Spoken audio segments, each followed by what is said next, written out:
ثروت فقط با پول نیست.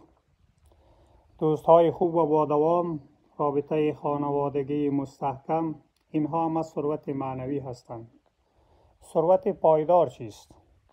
نگرش افکار و اندیشه مثبت، سلامتی روانی جسمی، تمایل داشتن با انسانها که اذیت کننده نباشند، نه برای خود انسان و نه برای دیگر افراد.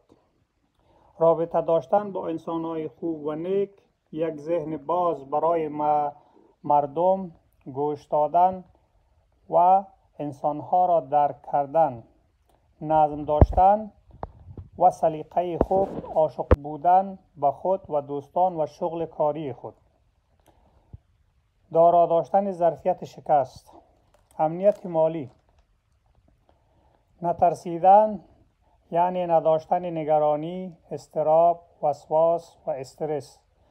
در نهایت امید به آینده یعنی داشتن آرزوها و هدفها. بدرود دوستان گلم، پایدار و جاودان باشید.